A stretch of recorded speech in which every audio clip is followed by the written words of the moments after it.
Agora é vencer ou vencer. Que Deus nos ajude. Muito obrigado.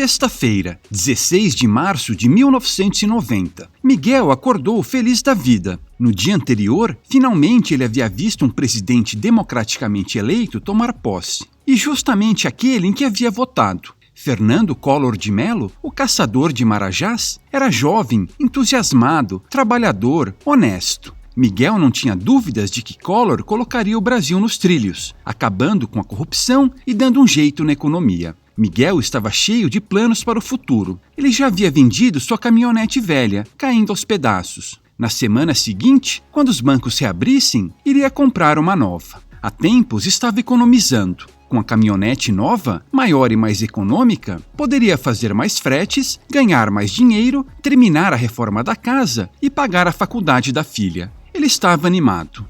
Depois do café, Miguel ligou a TV. Collor começava a fazer um pronunciamento. Ele falou por uns 20 minutos. Sério, com uma boa oratória, culpou a sonegação e a corrupção pelas mazelas do país e anunciou várias medidas para consertar a economia. Miguel não entendeu muito o que o presidente falou. Muitos termos eram técnicos, bem além de sua compreensão. Mais tarde, a ministra da Economia Zélia Cardoso de Mello fez outro pronunciamento. De novo, Miguel não entendeu muita coisa, mas teve algo em particular que lhe chamou a atenção. O governo tinha congelado todos os valores nas contas correntes e nas cadernetas de poupança que excediam a 50 mil cruzados novos. Miguel ficou em choque. Como assim? Aquela minha poupança de anos foi confiscada? Perguntou-se ele.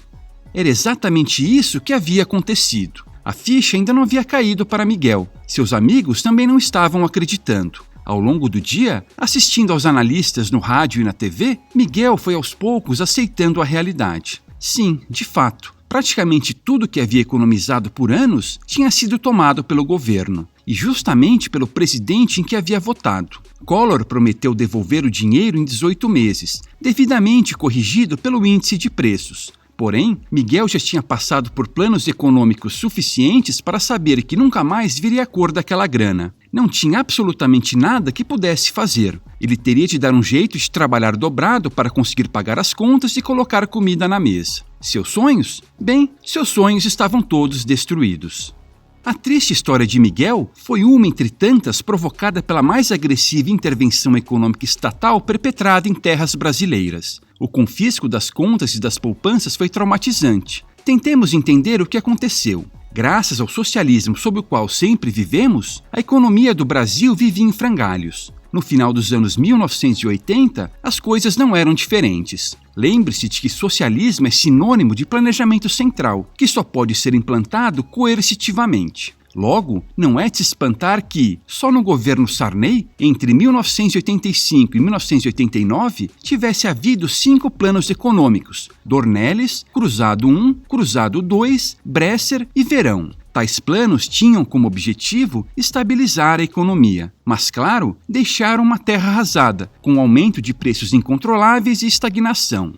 Quando Fernando Collor assumiu a presidência em março de 1990, os preços aumentavam 80% ao mês. Isso de acordo com o índice oficial. Na prática, era bem mais do que isso. Se você acha os 12% anuais de hoje ruins, e são, imagine 80% mensais. Era uma loucura completa. Eu trabalhava em uma banca de jornal na época e me lembro de que, quando recebia o salário, ia rapidamente comprar o que precisava, pois no dia seguinte os preços já estariam mais altos. Aqui cabe ressaltar o que já comentei em outros vídeos. O governo chamava, e ainda chama, esse aumento de preços de inflação. Isso está errado. Inflação é a expansão artificial da base monetária. É um fenômeno causado única e exclusivamente pelo Estado. O aumento de preços generalizado não é a inflação, mas uma consequência inevitável desta.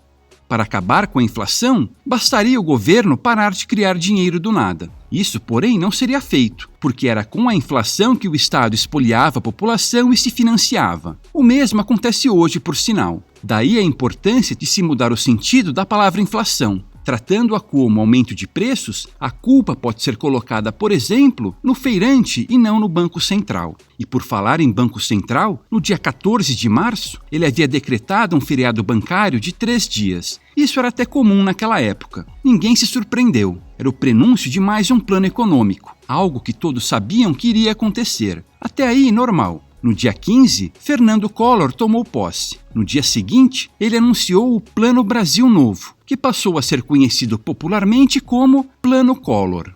Esse plano foi criado pela Zélia Cardoso de Mello e outros ditos economistas, como Antônio Candiri e Ibrahim Eres. Para combater os aumentos de preços e estabilizar a economia, o plano incluía uma redução na liquidez, aumento no roubo estatal, enxugamento da máquina pública e controle de preços. Eis as principais medidas. Primeiro, os depósitos em fundos de curto prazo, em contas correntes e em cadernetas de poupança que excedessem 50 mil cruzados novos estavam congelados. Em valores de hoje, seriam uns 18 mil reais. Era um infame confisco. Pessoas perderam praticamente tudo que tinham guardado. O governo prometera devolver o dinheiro confiscado em 18 meses, com juros e correção monetária, mas todos sabiam que isso não aconteceria. Foi um dos maiores roubos da história da humanidade. Segundo, o cruzado novo foi substituído pelo cruzeiro, à razão de 1 para 1, isto é, um cruzado novo viraria um cruzeiro. Uma mudança cosmética e psicológica apenas. Terceiro, a criação do IOF, o Imposto sobre Operações Financeiras. Quarto, o congelamento dos preços e salários. Os preços deveriam voltar aos valores de 12 de março. Os empresários malvadões que os aumentassem sem autorização da máfia estatal seriam presos. Quinto, eliminação de subsídios. Vários tipos de incentivos fiscais foram eliminados. Sexto, indexação dos impostos. Os preços e salários estavam congelados, mas os impostos seriam reajustados periodicamente. Sétimo, aumento dos preços dos serviços públicos, como gás, eletricidade, telefone e correios. Os preços estavam congelados só para a iniciativa privada. O Estado poderia aumentar os dele. Está bom ou quer mais? Calma que ainda não acabou. Os mafiosos não têm dó nessas horas. Oitavo, criação de impostos sobre as grandes fortunas. Isso não poderia faltar, não é mesmo? Nono, liberação do câmbio e diminuição de barreiras protecionistas. Tínhamos uma das economias mais fechadas do mundo, e essa medida visava promover uma abertura gradual em relação à concorrência externa. Décimo, extinção de institutos governamentais, privatização de estatais e intenção de demitir 360 mil funcionários públicos. Então note, tirando uma ou outra medida, como as duas últimas, não havia praticamente nada de liberal nessas medidas. Ao contrário, era um controle brutal da economia em níveis quase soviéticos. Porém, a narrativa tradicional diz que o governo Collor foi liberal. Mais um exemplo de novilinguismo. E os resultados? Terríveis, claro. O índice de preços recuou, mas continuou altíssimo, entre 10% e 20% mensais. Combatendo o sintoma e não a causa, era óbvio que isso iria acontecer. Como sempre, o congelamento dos preços e salários provocou desabastecimento. O aumento de impostos sufocou ainda mais o combalido setor produtivo. Houve uma retração na indústria e no comércio que agravou o desemprego. O governo, quem diria, foi incapaz de reduzir as despesas. A prometida demissão de funcionários públicos não aconteceu graças à cláusula de estabilidade de emprego para funcionários estatais instituída na Constituição de 1988. Em 1991, houve o Plano Collor II, também desastroso. Em setembro de 1992, Collor foi afastado da presidência por denúncias de corrupção. O Plano Collor foi um exemplo bem didático do mal que o socialismo é capaz de causar. Não há limites para o que os políticos são capazes de fazer. A situação naquela época era tão ruim que até o real, uma moeda chinfrim, que perdeu 85% do seu valor em 20 anos, é considerado um sucesso. Como falei, eu me lembro bem dessa época do Collor. Me lembro do desespero do meu pai e de alguns conhecidos, quando viram suas economias roubadas. Me lembro também de algumas pessoas que não tinham dinheiro economizado, comemorando a desgraça alheia. Somos todos pobres agora, disseram. A típica inveja socialista. Essas mesmas pessoas viram sua qualidade de vida piorar depois, com os aumentos de preço, a recessão e o desemprego. É até impressionante que tenhamos sobrevivido a tudo isso. Voltando ao nosso amigo Miguel, ele também sobreviveu, a duras penas. Ele nunca chegou a se recuperar totalmente do confisco, mas aos poucos foi reconstruindo sua vida na medida do possível. E não há dor que o tempo não cure, não é verdade? Hoje ele acha impossível algo como aquilo acontecer de novo. Mas será? O Banco Central está desenvolvendo o real digital, uma moeda que permitirá ao Estado um controle absoluto sobre o rebanho. Entre as maldades que estão planejando está a criação de travas a saques. Isso é um eufemismo para dizer que o real digital já virá com seu plano Collor embutido. Se políticos decidirem que você não pode mais acessar o seu próprio dinheiro, não haverá nada que possa fazer. Ah, mas e se houvesse uma moeda descentralizada, desinflacionária e inconfiscável, hein? Coitados deles.